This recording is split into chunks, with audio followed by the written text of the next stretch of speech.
Hello friends. आज मैं आपको बहुत मस्त एक स्टोरी बताने वाला हूँ, रियल स्टोरी, जिससे हमें पता चलेगा कि हमारे इंडियन फैमिलीज में मेंबर्स के बीच में कितना लव होता है, कितना प्यार होता है, वो एक दूसरे की कितनी केयर करते हैं। और शायद ये फैमिली बॉन्डिंग वर्ल्ड में सबसे ज़्यादा इंडिया में ही देखने को मिलता है और we should proud of it. तो मैं एक सर्जरी के लिए कुछ दिन पहले एक क्लिनिक में गया था। वहाँ पे मुझे 2 इम्प्लांट और एक थर्ड मोलर रिमूव करना था। तो मैं वहाँ पे सर्जरी पे पहुँचा, तो वो एक लेडी की प्रोसीजर थी, लेडी में प्रोसीजर करनी थी जो अराउंड 50 इयर्स ओल्ड थी। वो अपने हस्बैंड के साथ आए हुए थे। तो वो बहुत डरे हुए थे, एक्चुअली उनको डेंटल ट्रीटमेंट से बहुत ज़्यादा डर लग रहा था। तो मैं जैसे वहाँ पे पहुँचा, उन्होंने क्वेश्चनिंग चालू कर दिया कि सर, आप मुझे कहाँ पे इंजेक्शन दोगे, मुझे कितना दर्द होगा, मुझे घर पे जाके कितना दर्द होगा, प्रोसीजर के वक्त मुझे मुंह बंद करने को तो मिलेगा ना। और बहुत सारे क्वेश्चन। वो इतनी कंफ्यूज थी, इतनी डरी हुई थी। तो उनके हस्बैंड वहाँ पे थे। तो हमने उनको पहले बोला था, जब चालू कर रहे थे, कि आप बाहर आराम से बैठो, शायद आप यहाँ पे कंफर्टेबल नहीं रहोगे। तो उन्होंने बोला नहीं नहीं, मेरे वाइफ बहुत डरते हैं, उनको मेरी ज़रूरत है और मैं यहाँ पे ही बैठूंगा। और ठीक है, चलो फाइन। अब जब ये क्वेश्चनिंग कर रही थी लेडी, तब उनके हस्बैंड ने उनको बोला कि आप, मतलब, तुम चिंता मत करो, मैं हूँ, मैं यहाँ पे ही हूँ, मैं कहीं नहीं जाने वाला। और आप एक सेफ हैंड के अंदर हो। तो अगर आपके मुंह के लिए ये प्रोसीजर ज़रूरी है तो ये करनी है, क्योंकि उसके बाद तुम अच्छे से खा पाओगे, और अच्छे से खाओगे तो अच्छा मतलब कि हेल्थ रहेगा। उन्होंने इतना इतना अच्छी तरह से अपनी वाइफ को कन्विंस किया कि आई एम लाइक वाओ।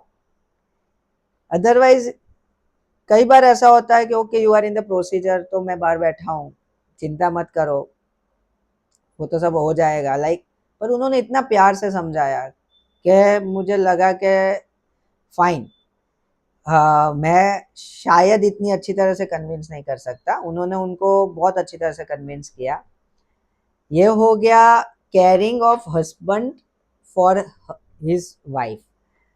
पर मेन जो शॉकिंग चीज मुझे ड्यूरिंग प्रोसीजर पता चली, जिससे मैं बहुत खुश हो गया, वो था कि आधे घंटे के बाद, अराउंड हमने 10:30 को प्रोसीजर चालू किया था, 11 बजे एकदम से लेडी ने बोला, एक मिनट एक मिनट एक मिनट। मैंने बोला क्या हुआ, दर्द हो रहा है? तो बोला नहीं। बोला क्या हुआ? तो क्या कितने बजे? मैंने देखा, मैंने बोला कि 11:05 जैसा हुआ है। तो उन्होंने बोला कि एक मिनट मेरे हस्बैंड को बोलो ना जरा, वो बाहर जाके खाना खा ले। तो मैंने बोला कि क्यों? तो बोला नहीं, उनको है ना डायबिटीज़ है, अगर वो टाइम पे खाना नहीं खाएंगे ना तो उनका शुगर लो हो जाएगा। मैंने यहाँ पे आते समय उनका टिफिन पैक कर लिया है, प्लीज़ आप उनको बोल दो ना कि खाना खा ले। तो मैंने उनके हस्बैंड के सामने देखा, वो भी सुन रहे थे, तो उन्होंने ऐसे ऐसे मुंडी हिलाई। मैंने बोला आप चिंता मत करो, वो खा लेंगे। तो क्या, नहीं नहीं नहीं, वो नहीं खाएंगे ना तो उनका सही में शुगर कम हो जाएगा, और मुझे बहुत टेंशन हो रहा है। तो मैं तो चौंक गया कि एक बाजू उनको इतना डर लग रहा है कि मैं सर्जरी में क्या होगा, कैसे, पेन कितना होगा, बाद में क्या होगा, इतने क्वेश्चन है। और बीच में उनको क्या ख्याल आ रहा है कि मेरे हस्बैंड ने खाना खाया कि नहीं। फिर उसके बाद वो 5 मिनट के बाद हस्बैंड अपना टिफिन लेके बाहर गए खाने के लिए, और मैंने उनको इन्फॉर्म कर दिया कि आप चिंता मत करो, वो चले गए हैं, खाना खा रहे हैं बाहर बैठ के। तो वो, उनका जो फेशियल एक्सप्रेशन था ना, लाइक, हाँ, चलो अब मुझे कोई टेंशन नहीं है, आप अपना प्रोसीजर करो। तो मैं मन ही मन इतना खुश हो गया कि आज हमारे फैमिलीज में ये कितना ज़्यादा बॉन्डिंग है, कितना ज़्यादा केयर है एक दूसरे के लिए। खास करके जब दवाई लेनी होती है, खाना खिलाना होता है। कई बार हमने नहीं देखा है घर पे भी, अगर आप अपने शेड्यूल में बहुत बिजी हो तो एकदम से आपकी वाइफ बोलेगी, देखना है इतना खाना खा के जाना है, पूरे दिन घूमते रहते हो, फिर खाना नहीं खाओगे तो तबीयत खराब हो जाएगी। या फिर हमने कई बार सुना है कि हस्बैंड वाइफ को बोलता है कि तू अपना ध्यान नहीं रख रही है, ये सब काम तो कर रही है पर अपनी मेडिसिन टाइम पे नहीं ले रही है, चल मैं तेरे लिए अलार्म रख देता हूँ, और फिर याद दिलाता है कि मेडिसिन ली ना।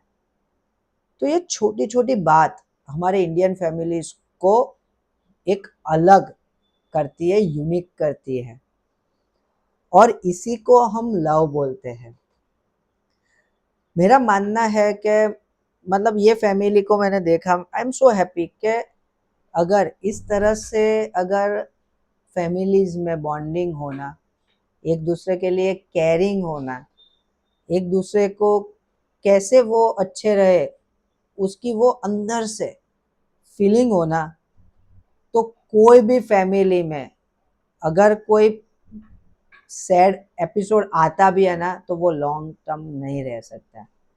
अगर कोई, हमें पता है कि ऐसा कोई फैमिली नहीं है, अगर पुअर है या रिच है, प्रॉब्लम्स तो आती ही है, किसी को कोई ना कोई प्रॉब्लम आती है, पर वो प्रॉब्लम अगर फैमिली के मेंबर्स के अंदर बॉन्ड है, यूनिटी है, एक दूसरे के लिए प्यार है, एक दूसरे के लिए वो ऐसा एहसास है कि भाई नहीं हम मिलके ये कर देंगे, हम मेरे लिए दूसरा मेंबर मेरे से भी ज़्यादा इम्पोर्टेंट है, तो कोई भी प्रॉब्लम कुछ टाइम के से ज़्यादा नहीं टिक सकती है। तो ये स्टोरी से मुझे खाली आप सबको इतना ही बताना है कि घर में जब झगड़े होते हैं ना तो ये मोमेंट्स याद करो कि अगर आप हस्बैंड वाइफ हो और अपने स्पाउस से झगड़ा हुआ है तो ये याद करो कि हैप्पी मोमेंट्स में या नॉर्मल मोमेंट्स में वो आपकी कितनी केयर करता है या करती है, या नॉर्मल मोमेंट्स में आप उसकी कितनी केयर करते हो। हल्का सा लग जाए तो आपको कितना टेंशन हो जाता है। तो ये झगड़े की मूवमेंट क्यों, ऐसी मूवमेंट्स में आई विल सजेस्ट कि इंस्टेंट झगड़ा बंद कर दो, भले आप 10-15 मिनट अलग चले जाओ रूम में, या शांत हो जाओ, शांति से सोचो, बैठो, देन बात करो। आपको ऐसा लगेगा कि इसमें कोई झगड़े जैसा था ही नहीं, it is like instant reaction only. Be happy. और यही स्टोरी से ये जो आपकी स्माइल आई है ना, तो यही हमारा एम है एज अ डेंटिस्ट, आपके मुंह पे ये स्माइल लाना। और कभी भी आप अकेले हो, don't feel that you are alone, कोई ना कोई आपका है जो आपके लिए केयर कर रहा है। आप उसके बारे में सोचो, मुस्कुराओ कि ये है, उसको बताओ कि ये मुझे नहीं अच्छा लग रहा है, इसमें मैं फंसा हुआ हूँ, फंसी हुई हूँ, मुझे सॉल्यूशन दो। आपको सॉल्यूशन डेफिनेटली मिलेगा। Stay happy, be happy and be always smiling. Bye bye.